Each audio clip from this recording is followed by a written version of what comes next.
dua amalan, tolong diperhatikan. Yang pertama, salawat kepada Nabi Muhammad sallallahu alaihi wasallam. Dan saya yakin kaum muslimin menghafal banyak macam salawat. Yang pendek, yang panjang, yang bagi Sayyiduna, tidak bagi Sayyiduna, mana yang kita bisa silahkan. Bahkan ulama menjelaskan berbanyak salawat kepada Nabi Muhammad di hari Jumaat lebih mulia daripada berbanyak baca. Bismillahirrahmanirrahim. Assalamualaikum warahmatullahi wabarakatuh. Alhamdulillahirabbil alamin. Allahumma shalli ala sayyidina Muhammad wa ala ali sayyidina Muhammad. Sahabat, teman-teman yang beriman yang insyaallah dirahmati, dilindungi oleh Allah Subhanahu wa taala, pada kesempatan yang sangat berbahagia yang mulia ini, mari sama-sama kita dengarkan, kita simak, kita ikuti nasihat dari guru kita almarhum Syekh Ali Jabir tentang amalan-amalan yang sangat dahsyat, dua amalan yang sangat dahsyat yang dapat merubah hidup kita menjadi lebih baik, yang dapat menyelamatkan kita baik di dunia, di kubur maupun di akhirat. Untuk lebih jelasnya, mari sama-sama kita simak. Sallallahu alaihi biha ashra. Barang siapa yang salawat kepadaku satu kali, akan dibalas oleh Allah Subhanahu wa ta'ala salawat 10 kali. Sungguh jamaah sekalian,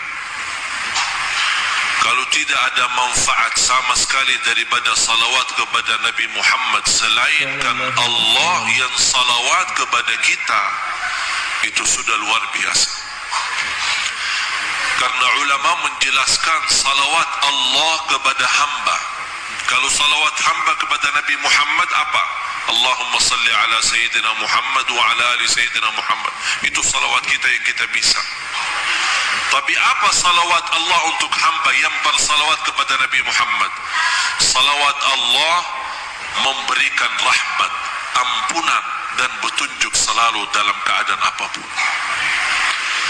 Cukup jamaah sekalian, satu kali salawat kita mendapatkan 10 rahmat. Dalam salawat kepada Nabi Muhammad terjamin ampunan dosa. Dalam salawat kepada Nabi Muhammad terjamin urusan yang mudah, bahkan dijaminkan kemurahan rizki. Wallahi jamaah sekalian, kalau bukan khutbah Jumat ini biasanya singkat. Kalau saya berkesempatan menyampaikan kemuliaan dan manfaat daripada salawat, saya butuh berkali-kali khutbah Jumat. Kita hanya membahas keutamaan salawat kepada Nabi Muhammad SAW dan belum tentu habis.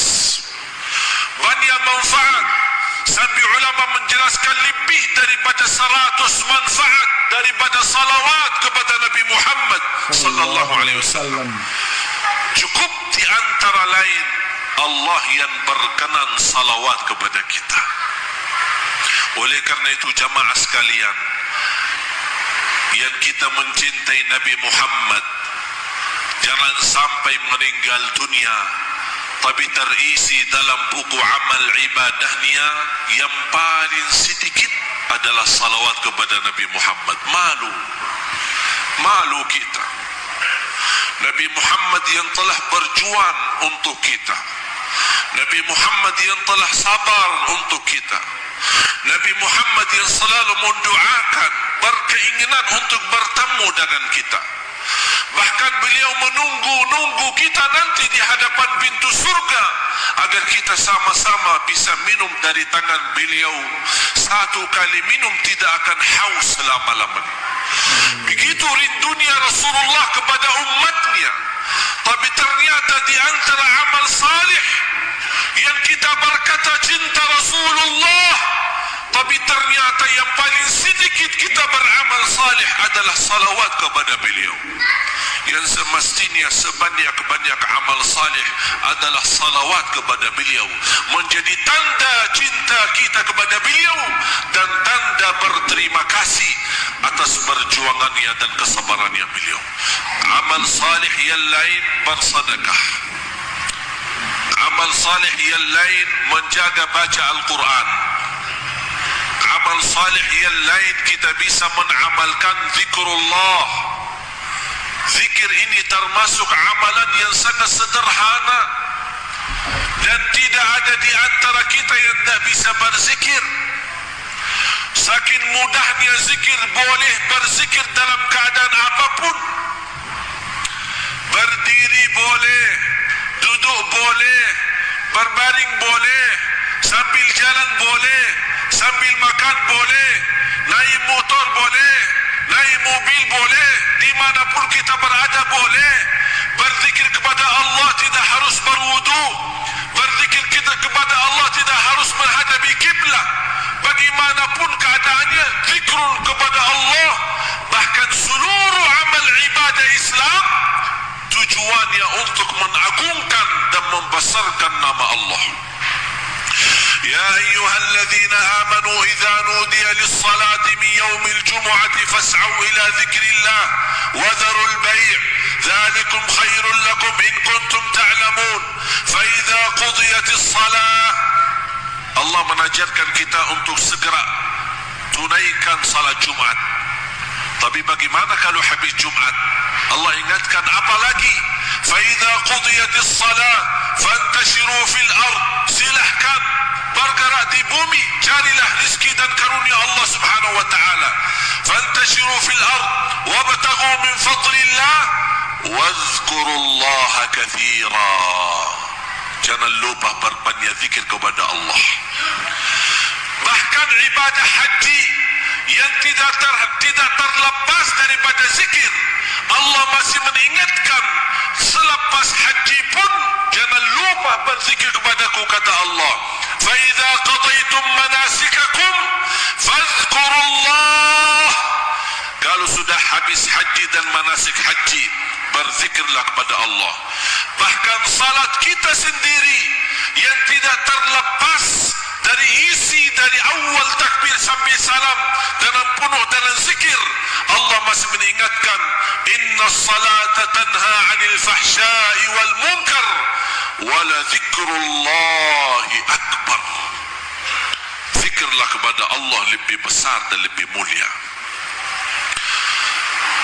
Saya berikan amalan dalam kesempatan ini. Dua amalan, tolong diperhatikan.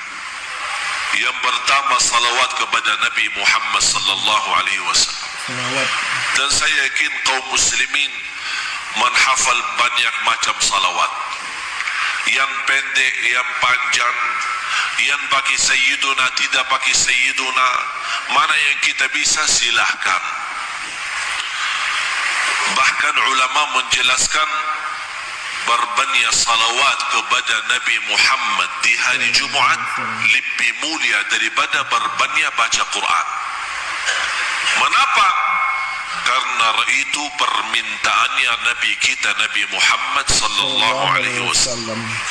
Rasul kita sallallahu alaihi wasallam bersabda di hadis yang sahih, "Aktsiru alayya min as-salati yawm al-jum'ati wa laylataha." Berbanyaklah salawat kepadaku di hari Jumaat dan malam Jumaat. Ini permintaan Rasul. Kalau bahasa kita, permohonan Rasul.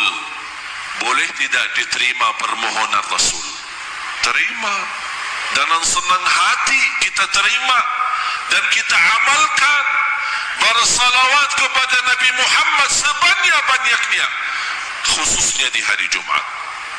Yang kedua, Rasulullah sallallahu alaihi wasallam bersabda di hadis yang sahih, "Man qala alhamdulillah fil yawmi wal layla qabla tulu'i asy-syamsi wa qabla ghurubiha 100 marrah kana ka'annama tasaddaqa bi 100 farasin muhammalatin fi sabilillah." Allahu akbar. Rugi banyak manusia yang tahu enaknya zikir, mudahnya zikir, tapi tidak berzikir.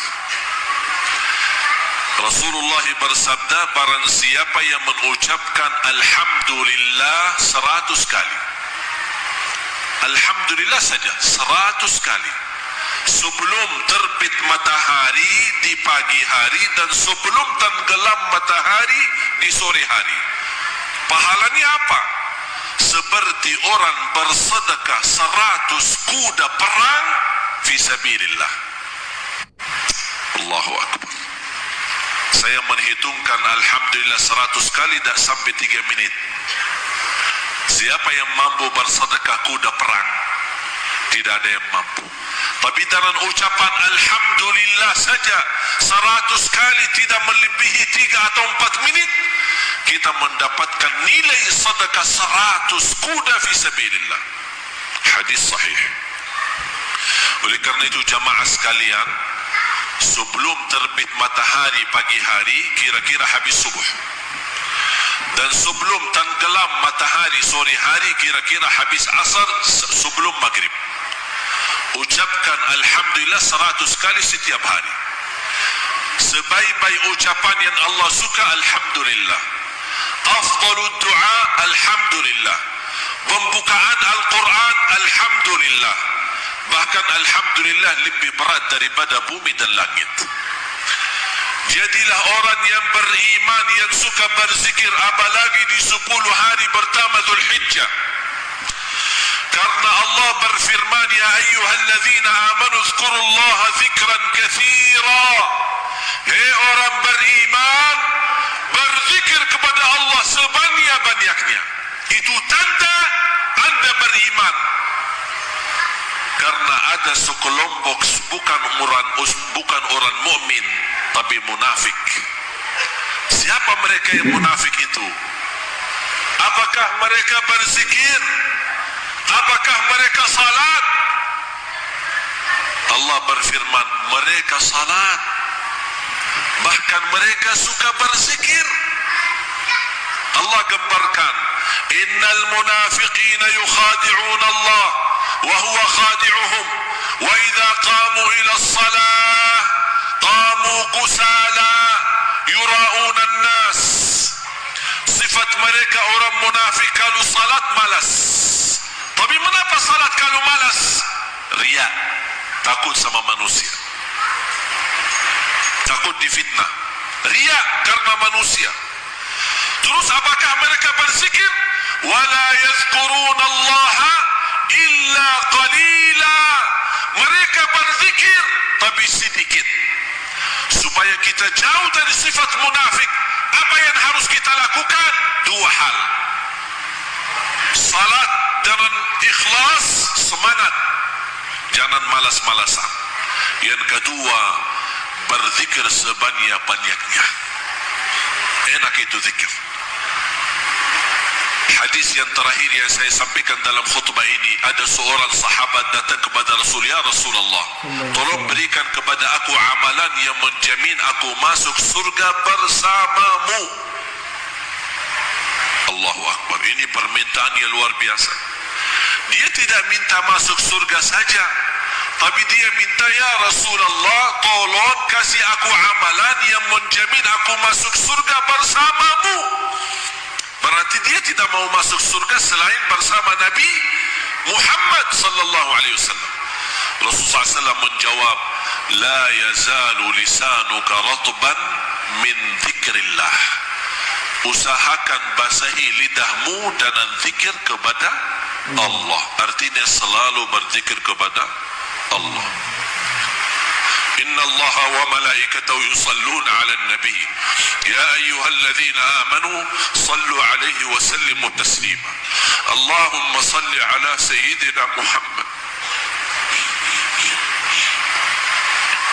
وعلى آل سيدنا محمد كما صليت على سيدنا إبراهيم وعلى آل سيدنا إبراهيم وبارك على سيدنا محمد وعلى آل سيدنا محمد كما باركت على سيدنا إبراهيم وعلى آل سيدنا إبراهيم في العالمين إنك حميد مجيد.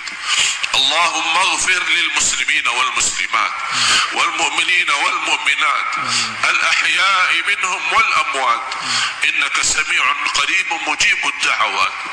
يا الله, berkahi semua yang hadir dengan keberkahan salawat kepada Nabi Muhammad. Ya Allah, aku mohon di hari yang mulia dan agung ini, untuk semua jamaah yang hadir, selepas Jumat ini masing-masing pulang sudah diampuni segala dosanya, disucikan hatinya, dibersihkan jiwanya, diselamatkan setiap langkah-langkahnya, dikabulkan segala hajatnya. Ya Allah, di antara kami yang belum haji dan umrah, panjangkan umurnya, sihatkan badannya, murahkan rizkinya, berikan kemudahan bisa haji dan umrah dan ziarah Nabi Muhammad sallallahu alaihi wasallam. Birahmatika ya arhamar rahimin. Allahumma ya Allah, atas izinmu kami berkumpul bersama-sama salat Jumat di masjid ini. Ya Allah, berilah kepada kami kemuliaan, sama-sama jumpa lagi di dalam surgamu ya Allah bersama Nabi Muhammad sallallahu alaihi wasallam. Ya Allah, tolonglah kami di hari kiamat dengan syafaat Nabi Muhammad. Jadikan kami ya Allah yang pantas mendapatkan syafaat Nabi Muhammad. Ya Allah, jadikan kami hamba-hamba yang mendapatkan kemuliaan minum air dari tangan Nabi Muhammad sallallahu alaihi wasallam. Birahmatika ya arhamar rahimin. Ya Allah, ampuni orang tua kami, muliakan orang tua kami, jadikan orang tua kami mulia di sisimu dunia akhirat. Ya Allah, pelihara anak dan cucu kami, anak dan cucu penghafal Al-Quran, anak dan cucu salih salihah, anak dan cucu yang menjaga nama baik keluarga kami ya Allah. Lindungilah anak dan cucu kami dari keburukan dunia dan dari kejahatan manusia. Birahmatika ya arhamar rahimin. Ya Allah, akhiri hayat kami dengan husnul khatimah, husnul khatimah, husnul khatimah. Rabbana atina fid dunya hasanah wa fil akhirati hasanah wa qina adzaban nar, wa qina adzaban nar, wa qina adzaban nar. Birahmatika ya aziz ya ghaffar ya rabbal alamin. Ibadallah, إن الله يأمر بالعدل والإحسان وإيتاء ذي القربى وينهى عن الفحشاء والمنكر والبغي يعظكم لعلكم تذكرون فاذكروا الله العظيم الجليل يذكركم واشكروه على نعمه وآلائه يزدكم ولذكر الله أكبر والله يعلم ما تصنعون. Alhamdulillahirrabbilalamin. Sahabat yang beriman, itulah tadi ilmu-ilmu yang disampaikan oleh guru kita. Mudah-mudahan bermanfaat. Mudah-mudahan kita semua dapat istiqamah mengamalkan seluruh amal-amalan, seperti banyak memperbanyak bersalawat kepada Nabi Muhammad SAW, memperbanyak zikir alhamdulillah, karena kedahsyatan yang sangat luar biasa. Mudah-mudahan kita semua mati dalam keadaan husnul khatimah, husnul khatimah, husnul khatimah. Amin amin. Saya akhiri. Wassalamualaikum warahmatullahi wabarakatuh.